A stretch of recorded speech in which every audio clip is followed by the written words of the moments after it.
안녕하세요, 여러분. 자, 혹시 돈을 빌려줬는데 오히려 이자를 내야 하는 좀 이상한 상황 들어보셨나요? 이게 무슨 말인가 싶죠? 오늘 바로 이자율과 채권 가격의 아주 흥미로운 관계를 파헤치면서 이 금융계의 미스터리를 한번 풀어보려고 합니다. 아니, 현주님, 방금 말씀하신 거요. 진짜 상식적으로는 말이 안 되잖아요. 제가 누구한테 돈을 빌려줬는데 제가 이자를 낸다고요? 그런 일이 정말로 있을 수 있는 건가요? 네, 바로 그겁니다. 지혜님이 던지신 그 질문이 오늘 우리가 풀 미스터리의 핵심이에요. 지금 화면에 보이는 숫자, 이거 그냥 만들어낸 거 아니고요. 실제로 2020년 5월에 있었던 독일 국채 수익률입니다. 보세요. 마이너스잖아요. 말 그대로 돈을 빌려주고도 오히려 보관료를 낸 셈이죠. 정말 이상하죠? 자, 그럼 첫 번째 단서부터 한번 따라가 보죠. 마이너스 금리. 정말 미스테리한 현상인데요. 아니, 대체 왜 똑똑하다는 투자자들이 뻔히 손해볼 것 같은 이런 채권에 돈을 넣는 걸까요? 그 비밀을 지금부터 같이 파헤쳐 보겠습니다. 좋아요. 그럼 미스터리를 풀려면 뭐든 기본 개념부터 잡아야겠죠?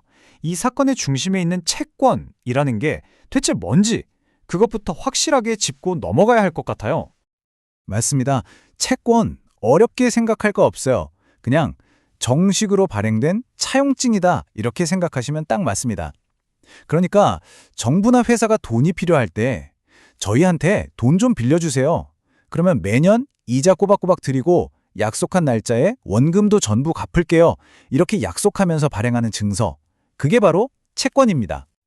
아하, 그러니까 제가 정부나 회사에 돈을 빌려주고 그 대가로 정해진 이자를 받는 일종의 증서라는 거네요. 네, 바로 그거예요. 아주 정확합니다.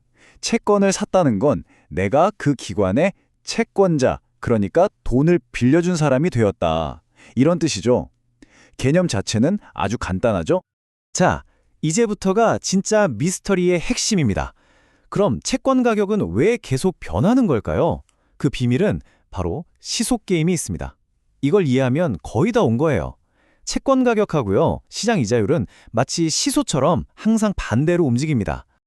자, 한번 상상해 보세요. 시소가 이렇게 있는데 한쪽 끝에는 시장 이자율이 앉아 있고 반대쪽 끝에는 내가 가진 채권의 가격이 앉아 있는 거예요.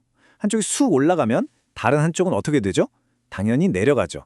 이 둘은 정말 신기하게도 항상 이렇게 반대로만 움직입니다. 자, 구체적인 예를 한번 들어볼게요. 제가 연 2% 이자를 주는 채권을 가지고 있어요. 그런데 갑자기 시장 이자율이 확 올라서 새로 나오는 채권들은 전부 연 5% 이자를 준다고 해봐요.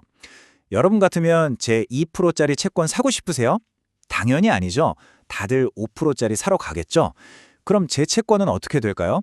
인기가 뚝 떨어져서 원래 가격보다 싸게 팔아야 겨우 팔리는 신세가 되는 겁니다. 보세요. 시작 이자율이 오르니까 제 채권 가격은 떨어졌죠.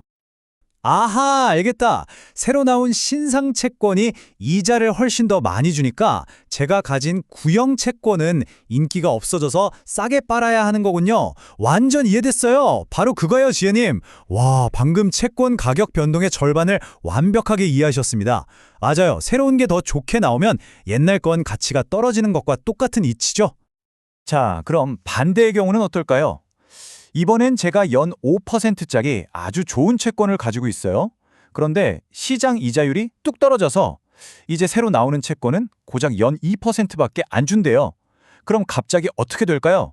제가 가진 5%짜리 채권은 완전 귀한 몸이 되는 거죠. 다들 그거라도 사려고 난리가 날 겁니다. 그럼 제 채권 가격은 당연히 원래보다 훨씬 비싸게 팔 수 있겠죠? 시장 이자율이 내리니까 제 채권 가격은 오른 겁니다. 바로 이게 우리가 맨 처음 봤던 그 미스터리를 푸는 결정적인 단서입니다. 자, 지금까지 말한 이 시소 관계는요, 그냥 비유가 아니에요. 금융 전문가들이 실제로 사용하는 계산 공식 안에 이 원리가 그대로 녹아 있습니다. 식이 좀 복잡해 보일 수 있는데 겁먹지 마세요. 딱 한 가지만 기억하시면 됩니다. 바로 이 공식인데요. 와, 보자마자 머리 아프신 분들 계시죠? 괜찮습니다. 다른 거 다 잊으셔도 돼요. 여기서 가장 중요한 건 딱 하나. 저기 분모에 있는 R 보이시죠? 저 R이 바로 시장 이자율입니다. 이 R이라는 녀석이 채권의 현재 가격, 즉 PV를 결정하는 핵심 열쇠라고 보시면 돼요. 아, 잠깐만요. 알 것 같아요. 이거 완전 옛날에 수학 시간에 배운 거잖아요. 분모에 있는 숫자가 커지면 전체 값은 작아지고 반대로 분모가 작아지면 전체 값은 커지는 거예요. 그러니까 시장 이자율 R이 올라가면 채권 가격 PB는 떨어지고 R이 내려가면 PB는 올라가는 거네요. 와, 그 시소 게임 원리가 이 수식안에 그대로 들어있었던 거군요. 정확합니다. 바로 그거예요. 자, 이제 우리는 마이너스 금리라는 이 미스터리를 풀 모든 도구를 손에 넣었습니다. 그럼 다시 맨 처음으로 돌아가서 그 독일 국채 이야기 한번 해결해 볼까요? 자, 사건을 한번 재구성해 봅시다. 잘 따라오세요. 첫째, 독일 정부가 이자를 한 푼도 안 주는 0%짜리 채권을 100유로에 팔기 시작했어요. 둘째, 그런데 그 후에 시장 금리가 더 떨어져서 마이너스 0.5%가 되어버린 겁니다. 자, 시소 게임.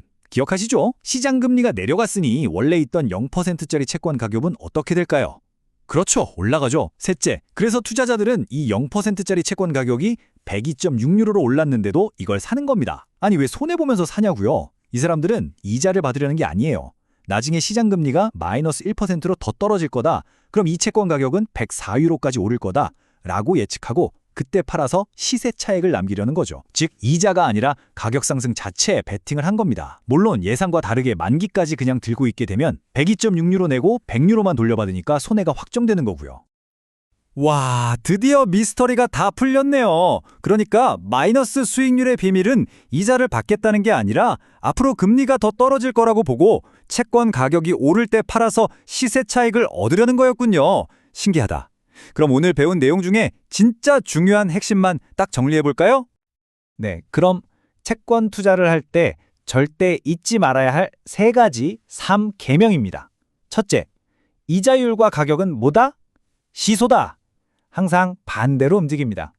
둘째, 이건 오늘 자세히 다루진 않았지만 아주 중요한 건데요. 만기가 길수록 가격 변동폭이 훨씬 더 커집니다. 시소가 더 크게 움직인다는 거죠. 그리고 마지막 셋째, 결국 모든 건 시장 이자율, 그 아래 달려 있다는 것. 이 세 가지만은 꼭 기억해 주세요. 자, 오늘 저희와 함께 이자율과 채권 가격의 아주 흥미로운 시소 게임을 파헤쳐 봤습니다. 이제 여러분은 뉴스에서 금리 인상이다, 금리 인하다 이런 소식이 들릴 때 아, 채권 시장이 돈이 어디로 움직이겠구나 하고 예측할 수 있는 아주 중요한 눈을 갖게 되신 겁니다. 그럼 이 지식을 바탕으로 한번 생각해 보세요. 만약 지금 시장 금리가 변하다면 여러분의 소중한 돈은 어디로 향해야 할까요?